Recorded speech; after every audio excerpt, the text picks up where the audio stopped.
Hello, everyone. Welcome to Corporate Insights webinar on our recent bank experience benchmark and consumer survey. So to give you a little preview of what we're going to be talking about in this presentation today, we are going to explore survey data and findings from deposit account holders that tell us what digital capabilities matter most to consumers, see how the leading banks and financial institutions' mobile apps and websites fare in our rankings, and explore scores, best practices, and leaders for account information and account servicing categories. Just to introduce myself before we get going, my name is Stephanie Siraj, and I'm a senior analyst on Corporate Insights Bank Cards and Lending team.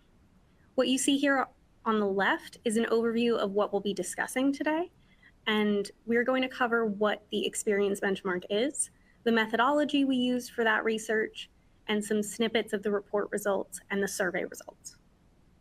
Also, as a note, this is a condensed version of what we cover in the benchmark reports. So this is intended to give you a sample of our findings, but the actual reports are much more comprehensive. First, I'd like to briefly cover corporate insight and broadly outline what we do for anyone who's not familiar with our research. We have over 30 years of experience researching digital customer experiences, and today we serve leading firms in financial services, insurance, and healthcare industries by providing the intelligence that they need to deliver best-in-class experiences. What makes us unique is the way we combine first-hand customer insights with deep industry expertise. We analyze the experiences at more than 200 institutions regularly, deliver actionable recommendations that reflect the industry landscape, and help our clients refine their experience and give them a competitive edge. We provide 5 core services to our clients: monitor subscription research, experience benchmarks, custom research, user research, and quantitative research. Our monitor subscriptions are where we provide several different deliverables, such as monthly competitive landscape reports on specific topics, or quarterly matrices on deposit product fees and features. And our experience benchmarks are a comprehensive review of digital capabilities to identify strengths and weaknesses for each firm in the coverage set, as well as overall industry performance. The last 3 services are primarily driven by the client and what your needs are in terms of research. We cover a variety of industries in our monitor subscriptions and benchmarks, but today we'll be covering the experience benchmark for consumer banking. The experience benchmark assesses primarily the authenticated site experience for consumer bank account holders on websites and mobile apps. We then take that data and create reports to help our clients understand where they rank among competitors and outline the competitive landscape. These reports cover each firm in the coverage set and touch on their strengths and weaknesses, highlight the leaders in each category, and outline key findings. We publish 1 report for websites and 1 for mobile apps to properly compare firms within those platforms. And we do offer both off-the-shelf and custom versions of these reports. I will be covering the findings from our recently released 2025 studies today, which are currently available for purchase. So what you see here is an outline of the topics covered in the experience benchmark. At the top, in green boxes, you'll see the 6 main categories we evaluate across both platforms, plus a 7th prospect experience category for website. The prospect experience category is the only true public site category that we look at in the benchmark, which is why we only include it for 1 platform. All other categories look at authenticated post-login experiences. Beneath each category is a collection of subcategories, which each contain a series of smaller items that we call attributes. So for example, the account servicing category, indicated by the number 1, includes the card security subcategory, indicated by the number 2, which includes attributes related to things like card replacement and card locking, indicated by the number 3. This framework maps actual customer journeys within the digital experience, and each category represents key touch points in the banking relationship, from routine account management to more complex servicing needs. And now that we've kind of covered the big picture, I just want to backtrack a little bit and explain exactly how we assign grades. So for each attribute, we develop a clear set of criteria, so that way there's not a lot of ambiguity when grading. and so we don't evaluate one firm more leniently or harshly than others. So, for example, the card security subcategory includes attributes for things like card replacement and disputes.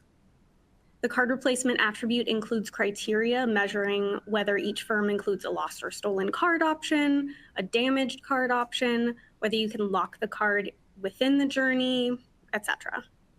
So for that attribute, the number of features offered within the card replacement journey determines the grade. That said, we do not solely look at the amount of features and capabilities in the whole experience benchmark. The design and navigation category looks at different criteria that's aimed to evaluate clarity and structure more so than features. Similarly, in every category, there's an ease of use subcategory where we look at how easy it is to discover or use a selection of journeys. And those subcategories take on a very different structure from the rest of the benchmark in order to properly evaluate these trickier areas. So as mentioned, the attributes review the functionality, design, and usability of consumer bank account holder experiences. Our team here at Corporate Insight assigns grades by reviewing live accounts on firms' websites and apps, and we then use a consumer survey to weight the grades. The table on the right shows how we classify different overall score ranges, and we organize scores into 4 tiers: leading, achieving, effective, and trailing. Firms in the leading tier typically offer advanced capabilities, innovative features, and strong ease of use, whereas in comparison, those that are trailing have room for improvement in terms of features, functionality, and design. For this benchmark, we reviewed the websites and mobile apps of 18 leading banks, and we tried to cover a wide range of firms in this coverage set, including both national, regional, and digital-only banks to identify leaders in specific areas. Now, for our benchmark scores, we wanted to make sure that we're aligning our grades with consumer behaviors and preferences, which is where our survey comes in. To account for consumer preferences, we fielded a survey to general banking customers and used their responses to weight each category within the benchmark, as well as attributes and subcategories as well. On the right, you can see the breakdown of weights for our website experience benchmark. As an example, the account information category, the dark blue triangle, carries the highest weight as it was the most important category to respondents, followed by the money movement category. When we fielded the survey earlier this year, we received over 1,200 responses, and we screened for respondents who are 18 years old or older, have a checking or savings account, and have logged into their bank account within the past month. We asked respondents to rate the importance of a wide variety of categories, subcategories, and attributes, and note how frequently they've used those features. When asked about their platform preferences, 18% of users indicated that they preferred using the website for their banking needs, and 22% preferred the mobile app.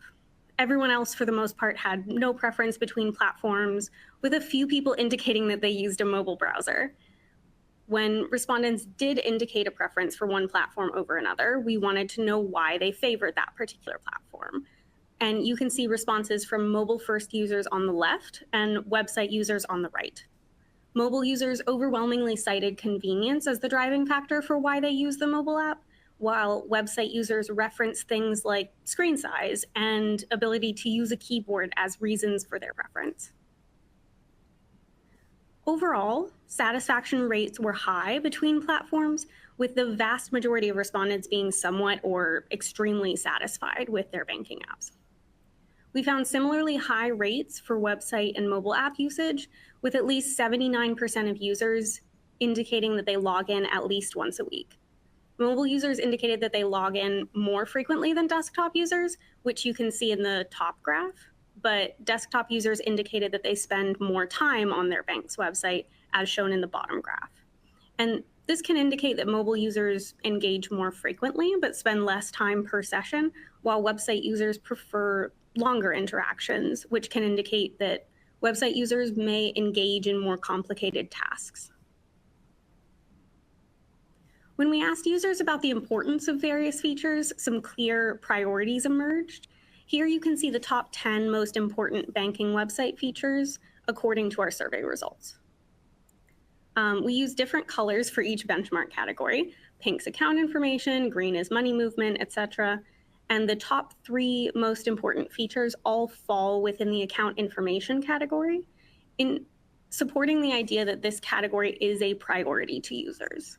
Homepage visibility also matters, as 3 of the top 10 options, the ones in the light blue color, reflect being able to see relevant information on the homepage. All right, now we're going to take a look at some overall findings from our benchmark data. So we found that over half of firms performed better on the website benchmark compared to the mobile benchmark, largely due to the amount of features and capabilities on their website. But overall, firms tended to maintain relatively consistent performance between platforms with fairly minor score differences. Some firms like Capital One and Truist show strong cross-platform consistency, while others like Bank of America and Chime vary more in their scores, suggesting that they provide very different experiences on one channel compared to another. Bank of America does better on web due to the sheer amount of information, resources, and capabilities it offers on the website. Whereas, in contrast, Chime is extremely mobile-focused, to the point where sometimes if you click on a feature on their website, it will tell you to download the mobile app to perform that task.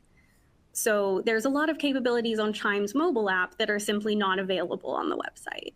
And while gaps like this are not inherently bad, in previous user testing, we have heard from customers that anything that they can do on the website, they expect to do on the mobile app and vice versa. So we wanted to highlight this because gaps in functionality between platforms can cause confusion for users who don't see the 2 platforms as distinctly separate.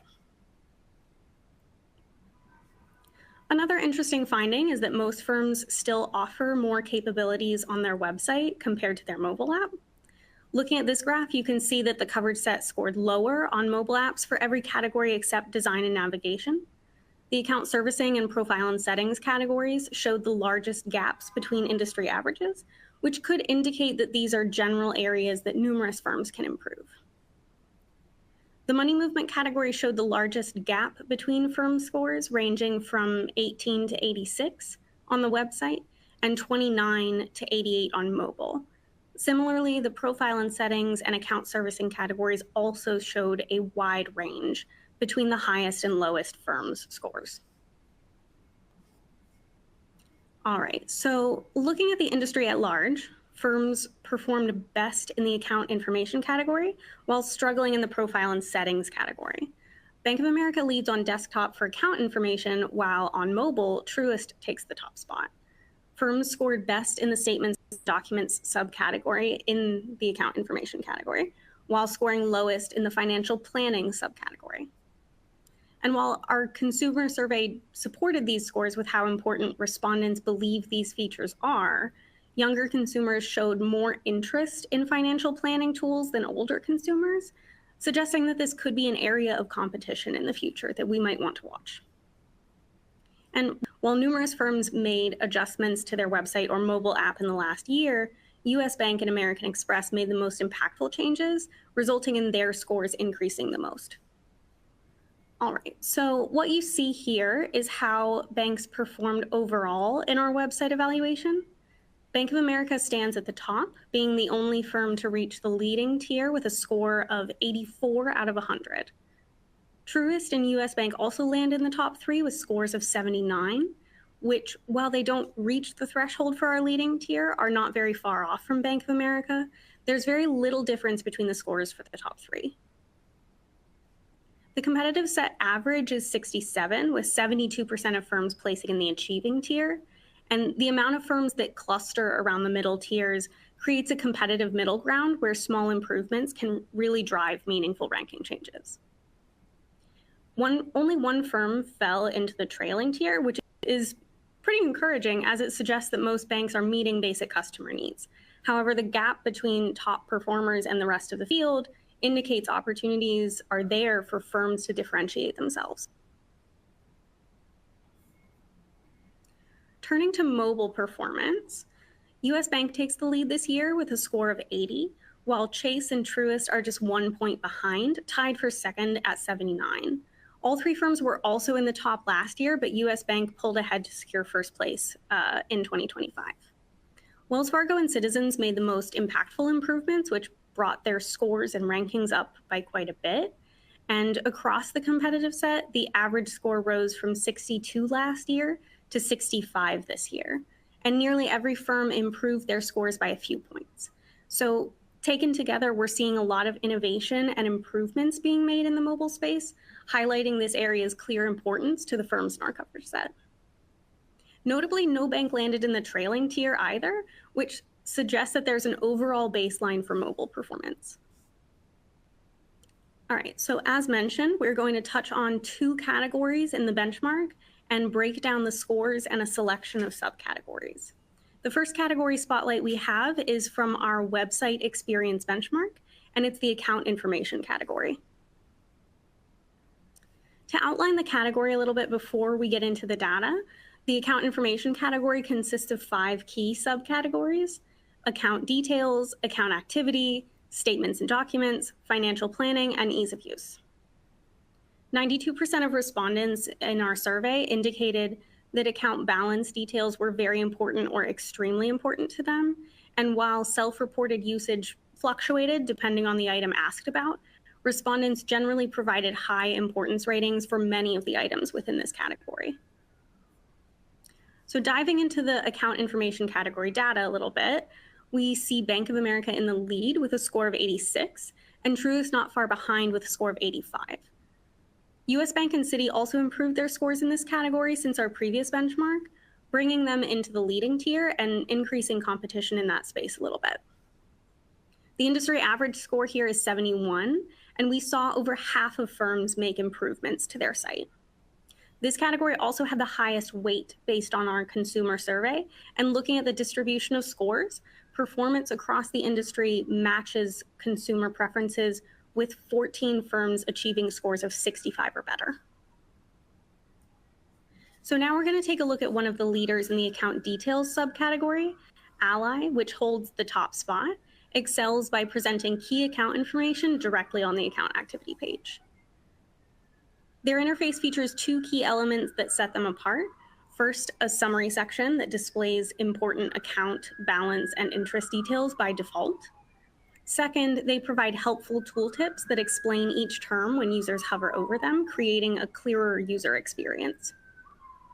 The expandable account details section also houses numerous additional details, including items like overdraft coverage enrollment. This sort of layered approach to information presentation, where there's a hefty amount of info hidden within a secondary display, really helps maintain clarity and a clean interface while providing easy access to deeper account insights when needed. Now, for the spending analysis and savings tools subcategory. As I've mentioned a little bit before, younger consumers show more interest in spending analysis tools than older consumers. And US Bank excels in this subcategory, taking the top spot due to its comprehensive, centralized spending and savings tools. On the right here, you can see a few screenshots of US Bank's plan and track interface. It includes a variety of tiles that monitor the user's spending, allow them to manage external accounts, set savings goals, and review their credit score as well. All right, so while the previous category looked at our website benchmark, now we're going to take a look at a category from the mobile benchmark. So you'll be seeing a lot of mobile screenshots in here. The account servicing category consists of 5 key subcategories: management options, card security, requests and orders, and ease of use. While items in this category received high importance ratings, respondents indicated that they rarely used these features.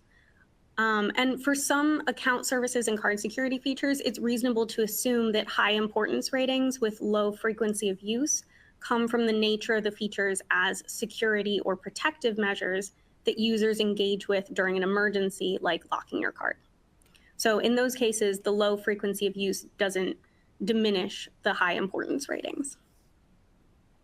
So in the account servicing category for mobile apps, we see Wells Fargo leading with a score of 89, followed by Truist at 88 and US Bank at 86. While relatively few firms' scores improved in this category compared to the rest of the benchmark categories, Wells Fargo increased its score substantially with new features related to joint account holders, beneficiaries, and PIN management. Citizens also made substantial changes to their mobile app with a variety of new account servicing features and also increased its score pretty substantially here as well. So moving on to the account services and card controls subcategory. This subcategory covers things like general management and settings, such as overdraft coverage, and different types of controls like PIN management. SoFi and USAA excel in providing a streamlined, user-friendly experience by consolidating a wide range of services and controls in dedicated interfaces. SoFi offers features like overdraft protection and joint account management and uses icons and a card image to make navigation clearer. USAA takes a similar approach, using icons for key actions and displaying detailed card information, including the number, expiration date, and CVV. They also use color and icons to create a clear visual hierarchy, which can be particularly helpful on the smaller screen of a mobile app. Both firms enhance discoverability by providing easy access to resources directly from their account dashboards, ensuring users can quickly find and utilize available features. In the card security subcategory, Bank of America leads with a unified interface that brings together card replacement, card locking, disputes, and spending controls. Their approach stands out for a couple of reasons. First, they offer a transaction list in the card locking journey to allow users to check for fraud. Second, card locking details are clearly presented, which you can see in the first screenshot. And finally, daily ATM and spending limit settings provide a more granular control for users looking to manage their spending, which you can see in the second screenshot. Truist also excels in this area with their card controls interface. Users can set location restrictions, block international purchases, set transaction limits, and track dispute status through their dispute tracker. This pretty comprehensive approach to card security reflects growing consumer demand for control over their payment instruments, and Truist does particularly well in the clean, straightforward way that these options are laid out. In an effort to summarize what we covered today, here are the main points. Bank customers prioritize core account information visibility above all else. 92% of respondents rate balance details and transaction history as very or extremely important. Mobile users engage more frequently but spend less time per session, while website users prefer longer, more comprehensive interactions, indicating that website users may engage in more complex tasks. And industry average scores improved across both platforms, showing continued digital investment with 67% of firms in the website benchmark and 89% of firms in the mobile benchmark showing score increases. And when looking at the competitive landscape, we saw that account servicing capabilities vary dramatically between institutions, with leading firms scoring 40 or more points higher than trailing competitors. The money movement category showed the widest performance gaps between firms, indicating significant competitive opportunities, particularly for those firms that do not yet offer a full suite of money movement options. And 72% of banks cluster in the achieving tier for the website benchmark, creating a competitive middle ground where small improvements can drive meaningful ranking changes. All right, so that brings us to the end of our presentation. And now we'll move into the question and answer portion of our webinar. The first question I see is that we are seeing a lot more credit monitoring kinds of services with banks. What's the standard now? So in our research, we see less credit monitoring interfaces and features on the deposit product side, which is what this product is focused on. But we see a lot more of that, or at least more consistently across firms, in our credit card monitor and our credit card experience benchmark. So depending on which vertical you're interested in, we'd be happy to provide more detailed information about frequency that we see that across the industry after the presentation. I don't have those numbers off the top of my head, unfortunately.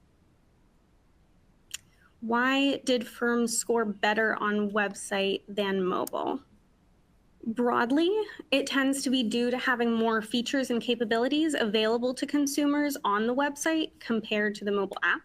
But if you have questions about specific firms, please feel free to reach out after the presentation, and we'd be happy to chat about those questions. How did you identify which attributes to include?